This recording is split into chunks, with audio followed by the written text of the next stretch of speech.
Welcome to the Big Idea podcast, where we focus on food. I'm your host, Andrew Ive, the founder of Big Idea Ventures. Today we're going to be talking to Cleo Gilmour, the co-founder and CEO of Lilo Desserts. Really interesting company doing two pretty incredible things. They're taking natural, delicious, fresh fruit, some of the best fruit in the world from New Zealand, and they're creating a plant-based cheesecake product, so 100% plant-based, zero dairy, and they're bringing that to market. Going to be an interesting conversation. By all means, add, like, subscribe, and give us your comments. Look forward to the conversation, and let's get into it.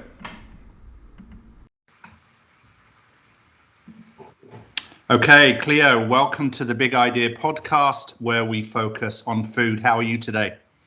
Kia ora, Andrew. I'm great. It's great to be here. Thank you for having me on. Absolutely. How are you today? Yeah, good. It's been a big week for us at Lilo. We launched our first product online just over a week ago, and it's been epic. We've had great support, a great response from everyone in our community, people all around New Zealand buying it up. So it's been really exciting to see our product out there and people loving it. Amazing. Before we talk about this week's craziness and sort of good news, why don't we get people up to speed on who Lilo is first? Because otherwise that announcement meant absolutely nothing. So absolutely. Cleo, tell us, you're a co-founder of a company. Tell us what you guys do. Kia ora. Yeah, well, I am Cleo, one of the co-founders of Lilo Desserts. And at Lilo, we're all about rethinking our food systems and building snacks that are future forward and offer permissible indulgence. So when we talk about permissible indulgence, what we mean is food that gives you that feeling of a treat, but also is a little bit better for you. So for Lilo, that means creating these guys. And these are our first range of ready-to-eat plant-based cheesecakes. And what we do at Lilo is we work with orchardists to upcycle fruit that is maybe a little bit small, a little bit overripe, or a little bit ugly, and we use it in our products. So this is what the outer packaging looks like, and this is the product itself. So we've got, not sure how well you can see it here, but we've got 3 layers. We've got a gorgeous New Zealand fruity layer, which is full of New Zealand's rich antioxidants and vitamins. That's in our fruit. We've got a plant-based cream cheese layer in here, and then a gluten-free biscuit base. So 3 layers of amazing texture and poppy, fruity flavor. Amazing. How long did it take to develop that? Close to 2 years, because we really wanted to focus on getting that dairy-like mouthfeel. So, it's not just for vegans. It's something that anyone can go and grab off the shelf, grab and go, have a moment of indulgence, and really enjoy. And you also mentioned working with orchardists in New Zealand. What's that about? Yeah, that's really where Lilo started. So myself and the team, we all have a background working in New Zealand exports or around APAC. So for myself, it's helping New Zealand brands into the China market, so doing market adaptation of your products, branding and marketing. My co-founder, Alex Worker, he worked a lot with Fonterra and Starbucks, and also fruit orchardists exporting into China. Another co-founder works at Zespri, New Zealand's largest kiwi fruit conglomerate. And another co-founder, Russell Haynes, is a product designer, previously designer for Lenovo China. And so we saw with orchardists this amazing produce that they can grow, exporting all around the world. New Zealand is famous for it. We do it really well. But we also saw the amount of waste and the pressure that orchardists are on to produce this perfect fruit, particularly cherries, which is where it started for us. A single rainfall or weather event can mean that you're losing 40 to 60% of your crop, which is devastating when you're growing these premium cherries and then your income for that season is just slashed. And we thought, hold on, New Zealand fruit is some of the most nutrient dense in the world, right? That's why it tastes so good. That's why your New Zealand cherry is so sweet and so delicious. It has higher levels of anthocyanins and antioxidants in it. So instead of focusing on this perfect fruit, which is going to get harder and harder to produce as climate change rolls in, why don't we focus on what is good about the fruit and how we can eat that in more delicious formats? And that's part of how we came to a delicious cherry cheesecake. Now, you could have just taken that cherry and created a regular cheesecake.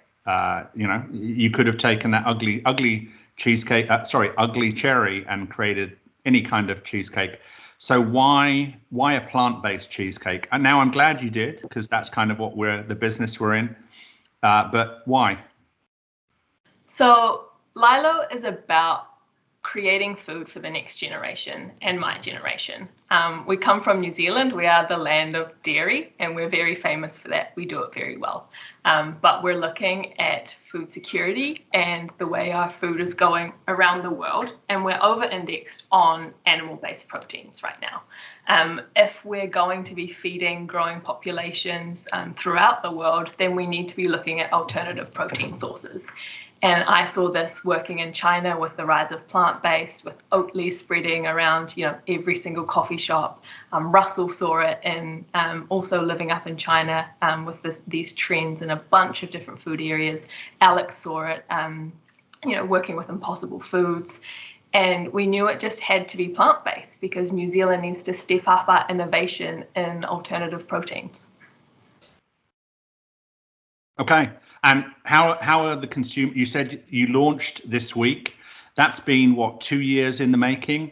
Tell us a little bit about this week. Let's kind of celebrate with you. Yeah, so the product we've launched this week is actually our second product. So this is a party mix of dried fruit, and it's not coming up too well on the camera there, but because we're all about using upcycled produce at Lilo, we're like, okay, why stop at cheesecakes? And this is a product that is full of New Zealand apples, New Zealand dried apricots, New Zealand dried blueberries, and New Zealand dried golden kiwi fruits. So it's a lot of the orchardists that we work with for the cheesecake using their fruit in another format. And this was a way for Lilo to expand our product NPD and get to market with something delicious really quickly. And we're helping sort of educate New Zealanders on different ways that we can use our fruit, because I'm not sure how much dried fruit you eat, Andrew. Not a lot. Yeah, is there kind of a perception that it's like full of sugar, full of oils, a bit too oversweetened? Yeah, I kind of get that feedback from people sometimes. Yeah, for sure. Yeah, so because we're all about imagining food systems and reimagining our fruit, we're like, why does it have to be like this? Why can't we produce dried fruit snacks that are natural, sugar and oil free, and just full of amazing flavors? And that's what we've done with the party mix, and people are loving it. Honestly, the dried kiwi fruit is like eating a sour lolly. There's so much flavor in our fruit and our goodness. We kind of have this line that we think nature knows best, but technology can make it better. So taking what is already so good about nature and just enhancing it with food technology, whether that's drying processes or plant-based food technology. So in terms of the plant-based product, and congratulations on getting that sort of dried fruit mix out. When's that product available, or is it already? Yeah, so this one will be available nationwide in New Zealand supermarkets from September. So we had a really awesome year last year. We won a food competition called Food Starter, which is run by New Zealand's largest retailer, Foodstuffs. And we beat out about 240 other food startups to win that and secured nationwide distribution in New World. And it was really cool, Andrew, because there were a lot of supermarket names there, the people who kind of guard the gates to what's in the supermarkets. And I think there's a bit of skepticism around a lot of plant-based foods still, and all of the little pottles of these cheesecakes came back licked clean. People absolutely love them, and they're excited to see them on shelves. That's fantastic. Let's talk about the plant-based component of that product.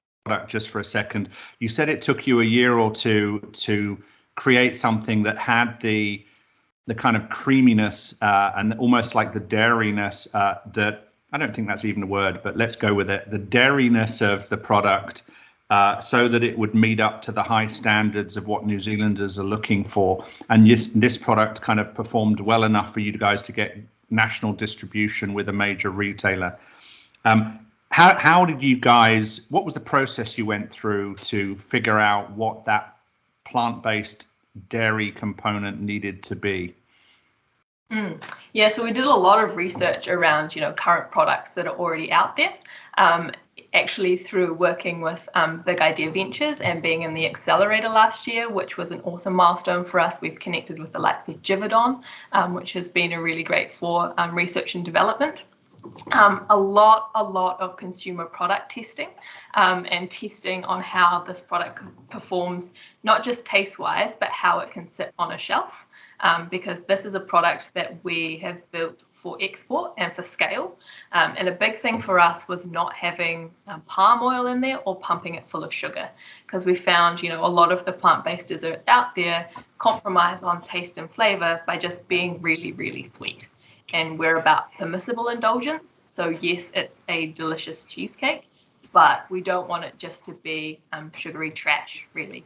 So Lilo has about half the sugar of other plant-based and dairy cheesecakes on the market.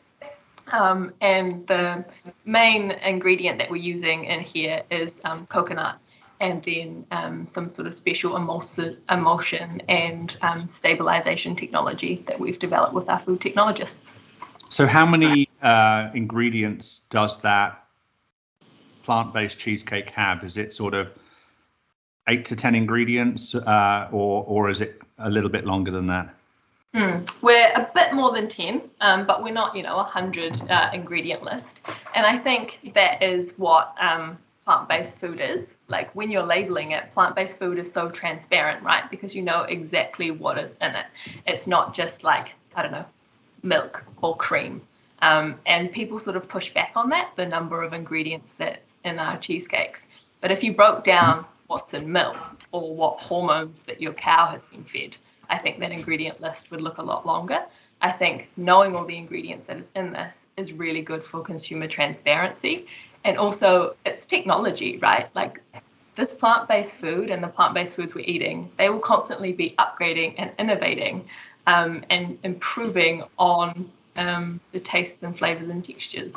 So what's in it now, it might have a shorter ingredient list in the future.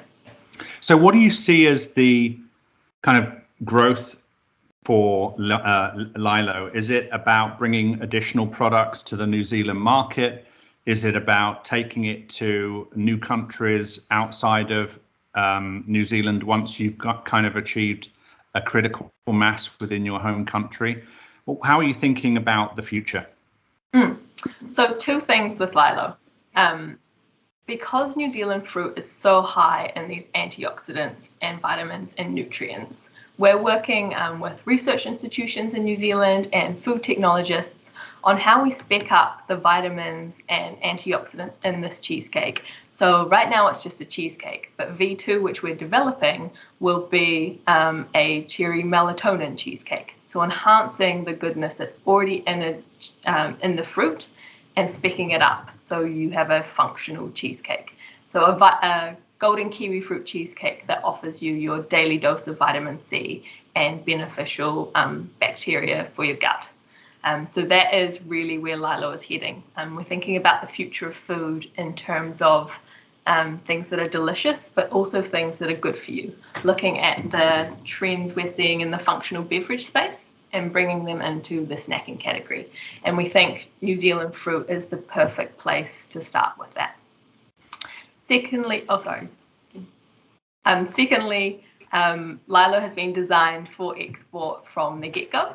So in the transportability of this little bottle here, we've designed it so, cherry and golden kiwi fruit flavors, 2 fruits that have a real halo in markets around APAC. And so we're working on a scale-up plan at the moment that will have us start in Hong Kong and Singapore, and then move city by city across APAC and potentially looking at some US distribution as well.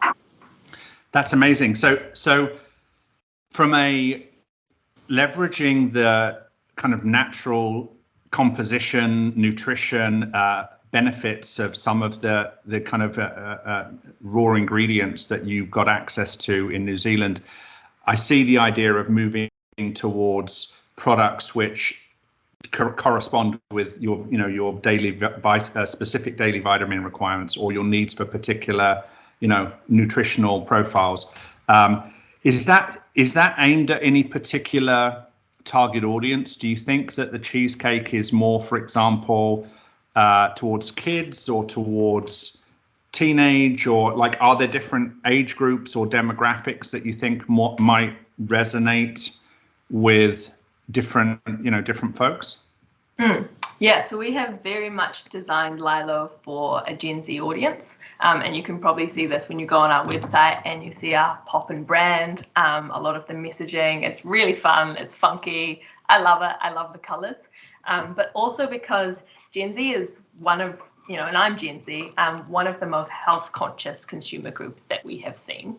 And health conscious, kind of this push and pull between you're worried about your health, but you just want to live a good life, right? Like, we've all been in lockdown, you're like, oh, food is what brings you joy. And health conscious and facing these pressures around climate change and food security. So we're going to be living that with the future of food. So how are we getting enough nutrients from the foods that we're eating? And then how do we still enjoy delicious food? So yeah, we've really designed this as a brand that speaks to the needs of Gen Z consumers, particularly as we enter the workforce, sitting there at 3 p.m. wanting a delicious snack. And so it caters to your nutrient needs and indulgent needs. Okay, perfect. I wonder if as you were talking, I was wondering if every culture out there from a food perspective includes dessert. It's kind of an interesting question. So, for example, UK does, New Zealand does, US does. They do ice creams and they do all sorts of other things as a sort of a sweet ending to a meal. I wonder if that is true of all cultures. Whether the dessert is a way to get people into nutrition in a new way. Absolutely, right. And one of the key insights myself and the team found, which led to Lilo, was bubble tea or milk tea, particularly across Greater China. So I would be sitting in the office with my colleagues, 3 p.m. would roll around, and we'd order up, these delicious, chewy, textured, milky drinks full of New Zealand dairy fat and sugar. And it is that kind of sweet pick-me-up that people are craving in the afternoon. But the funny sort of juxtaposition I saw was you're drinking a milk tea and you have a line of supplements on your desk, so there is that exact kind of health push and pull between I want to enjoy myself, I want something that feels good, and I'm worried about my health. And we actually take a lot of inspiration from things like Chinese medicine, because that's kind of the original food as medicine. And I think in the West we have this quite extreme view on it. Like, we'll kind of say, like, kale, it's a superfood, it fixes everything, eat it all the time. Whereas I think cultures like, China and Chinese medicine, it's more about moderation. And, in Chinese medicine, you can have black sugar on your period, and that is really good for women's health. So there's this understanding that it's not just super health foods that are good for you and good for your wellness. And so we take a lot of those ideas, putting it into a cheesecake. Why can't a cheesecake be good for you, good for your wellness, good for your immunity? Yeah, I invested. Oh, bit of feedback there. I invested in a company some time ago called True Made Foods, who create ketchup. And ketchup is traditionally quite a sugary sauce condiment. And so they actually created something that tasted quite a lot like a regular ketchup, but was made from a lot of vegetables, very, very vegetable intense. And as a parent with a daughter who, and I hope she doesn't listen to this because she'll tell me off later, but she really didn't do the whole vegetable thing. We had to sort of disguise it, hide it, like put it under the potato or something as she was growing up. I wonder if your approach around healthy, nutritious desserts is a way of getting parents to get some of those nutritional aspects that we want our kids to have in a way that's more appealing and appetizing to them. Absolutely. Yeah, we've had a lot of support, particularly from young mothers, around the party mix as well, because it's getting kids to eat fruit. And it will be, the same with the cheesecakes. We do kind of have this idea that health is often yucky, or plant-based is yucky. And that's kind of what really excites me about Lilo and the future of plant-based technology, is that we are kind of designing a new idea of what health and wellness can be with our food. Perfect. So how difficult was it, if there are entrepreneurs out there who are sort of listening to this, how difficult was it to sort of get started, get a team pulled together, get people excited about, giving you some funds to get the concept developed, ultimately getting a company that would work with you on production and scaling up the product so that you even could bring it to market in September? Take us through some of the challenges you've had over the last couple of years, and even if you can give us some thoughts on how you now know what you know, what you would do better, differently, to kind of get to where you are today. Yeah, I guess firstly on the team element, I think we've been really lucky on the founding team we've pulled together, all having a background working in and out of New Zealand. Because I think when you've lived in another culture, you've lived abroad, you bring in lots of kind of new perspectives and new ideas, which kind of opens your mind to new things that you can do. So the founding team, I think, really brings that well together. I think perceptions around... Were you guys all friends before, or you went on some magazine advertising for other fellow entrepreneurs and you found each other? I mean, how do you stumble across people that want to go and work together over the next 5 years building an amazing company? Alex and Russell knew each other from working in China previously. So I guess that's a great thing about expats abroad, right? Is you kind of find each other, you connect, you find similar interests. And Alex and Hayden knew each other from ex-Fonterra days. And I kind of love laughing at them about that. They're kind of like dairy guys turned good.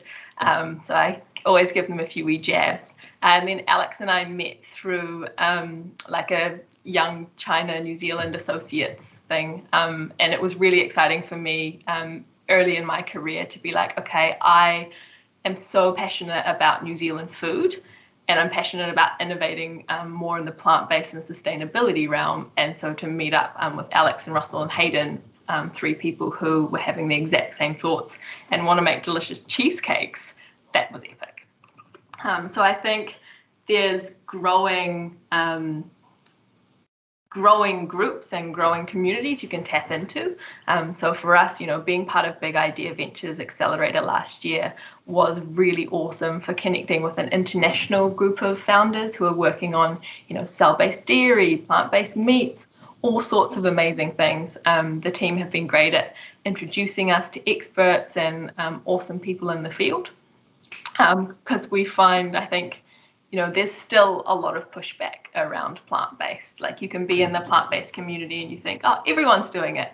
And then you go and talk to your neighbor and they're like, why aren't they dairy cheesecakes? Even in New Zealand, it's definitely something we find. And talking to manufacturers who have maybe been in the game quite a wee while, it can take them a wee while to cotton on. What I've actually found, Andrew, is I get the best success with older men in the industry who have daughters, and their daughters or their wives may eat plant-based, and they realize, oh, this is a real thing. So I guess I would say, listen to your daughters, people.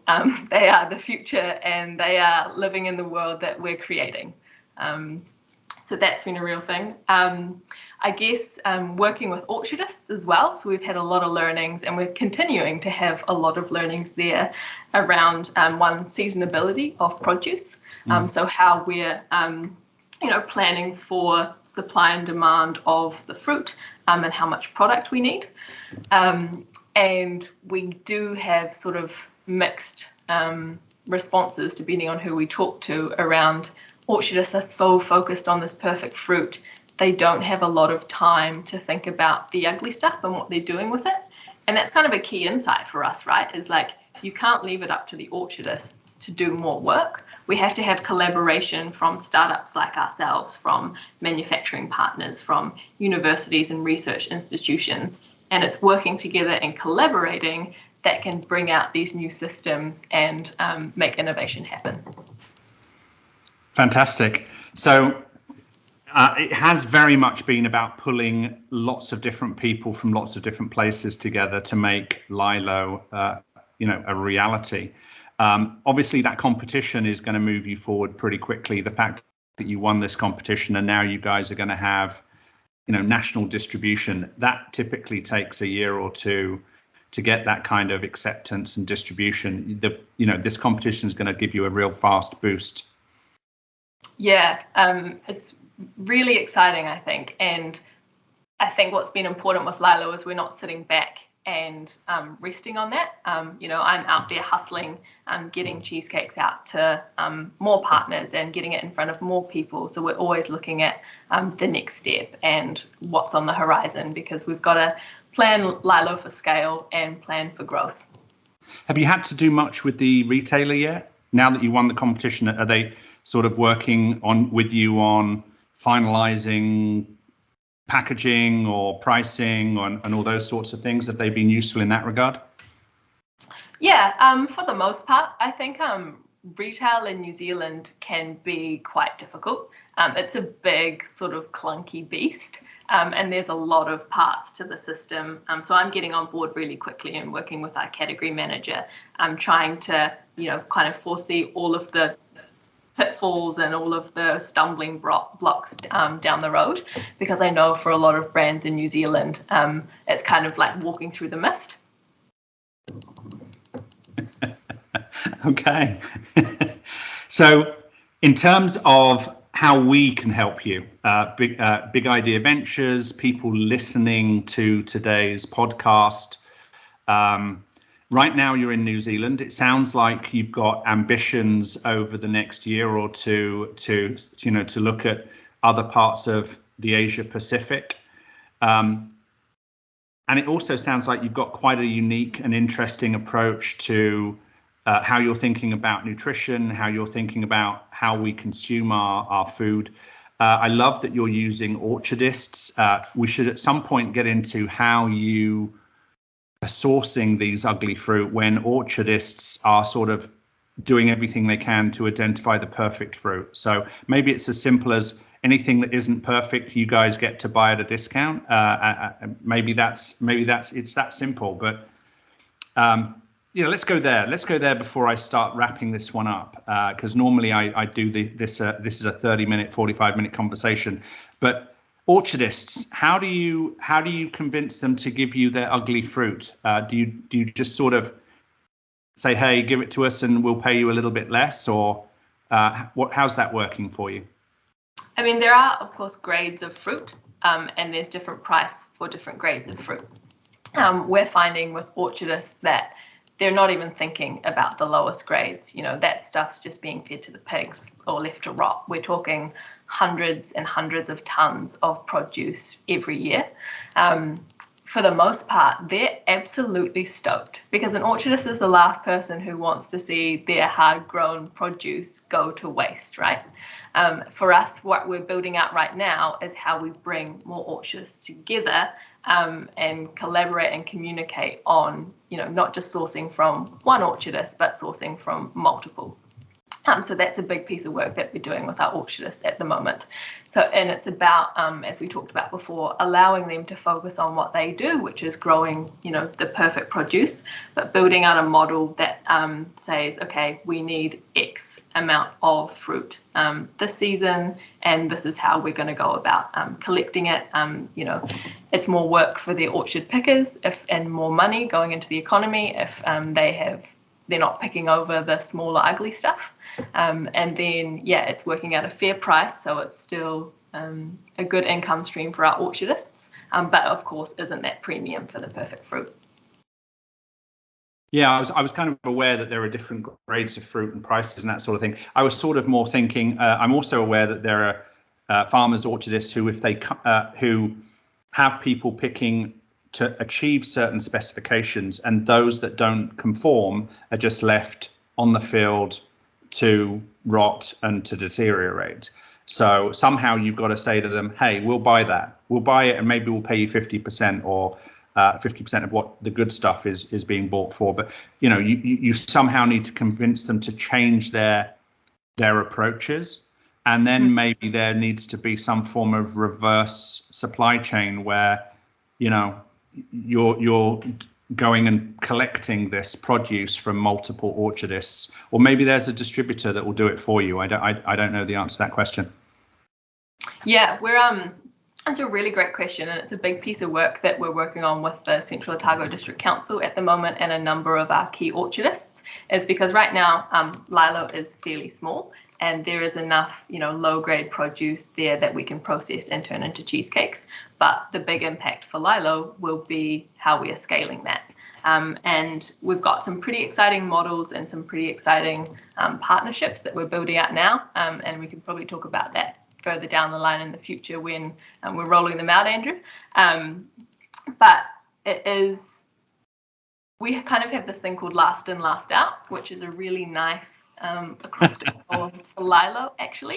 Sure. And if you think about that fruit that is being left on the tree, that's being picked over or left to the pigs, that's more work and more industry for the pickers to then go back through and pick it, and that's the Lilo fruit. So there's the perfect wave of pickers, and then following on there's the Lilo waves of pickers. Yeah, maybe they get really cool pink buckets or something, and so we take that fruit. But there's also, it's what's left on the tree, but it's also pack houses as well. So it's the stuff that gets graded out in a pack house, or lots of fruit is gas ripened or held in conditions that prevent it from ripening until it exports. That's going wrong all the time. Someone forgets to flick a switch, and then suddenly you've got tons of fruit that all of a sudden has to be eaten. So it's not just about what's on the tree, it's what's happening right through that packing and production process as well. Got it. Now, I started asking a question before, which I sort of went off in a slightly different direction. Anyone listening, how can they help Lilo either now or in the near to medium term future? What kind of support are you looking for, whether that's in terms of developing the brand, new recruits for the team, fundraising, production, anything and everything? If anyone's listening, how can we take part in the Lilo growth and success story?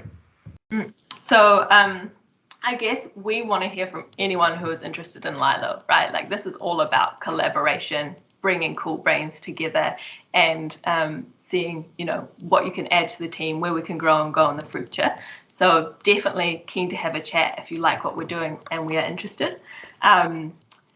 In terms of fundraising, we are fundraising at the moment. So we're going through a $1 million pre-seed round. And so this is to enable our New Zealand growth, to really pop our launch and to work on some more research and development into our nutraceutical SKUs. So that's a big piece of work. We would love to hear from anyone who would like to be involved in that.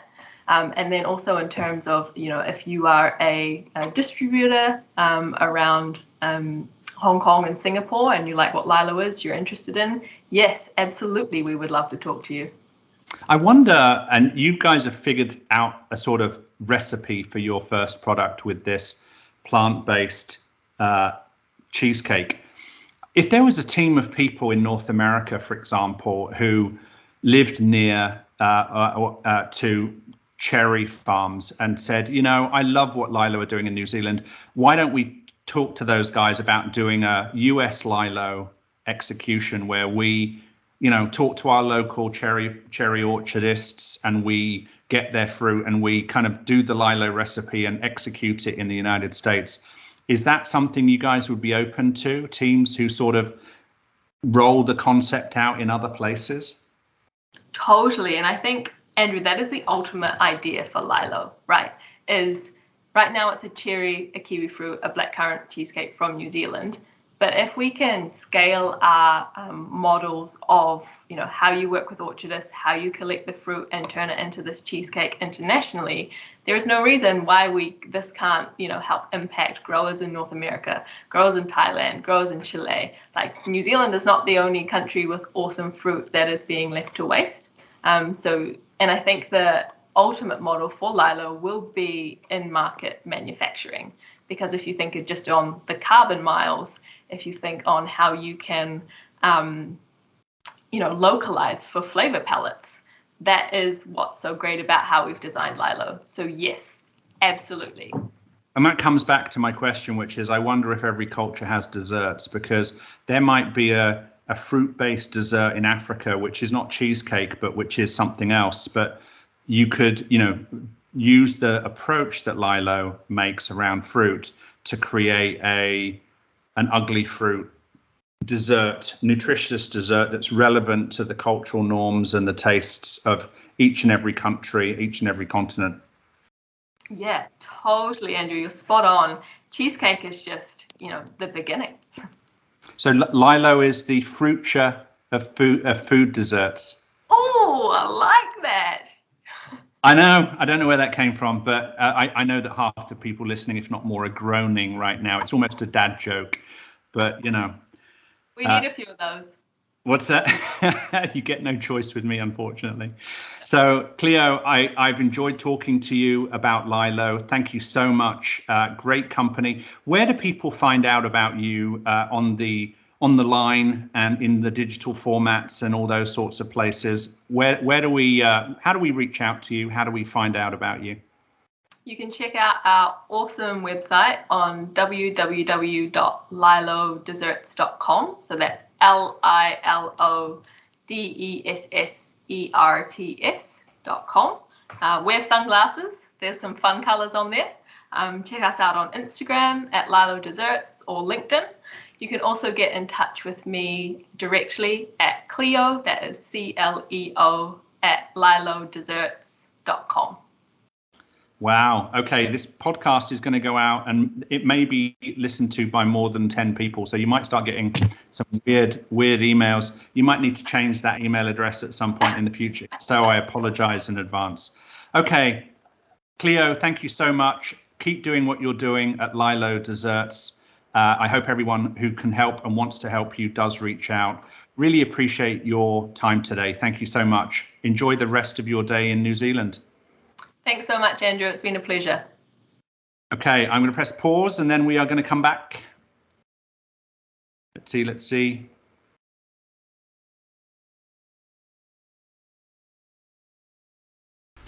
So, great conversation with Cleo from Lilo Desserts. Hope you can give us your comments and thoughts and suggestions. By all means, like and subscribe so that we can let you know when the next Big Idea podcast where we focus on food is dropped, and get you engaged. That's it. If you have thoughts, suggestions, please do let me know. Reach out to me via bigideaventures.com or via LinkedIn, and by all means reach out to Cleo from Lilo Desserts if you want to get involved. Many thanks. Until next week. Goodbye.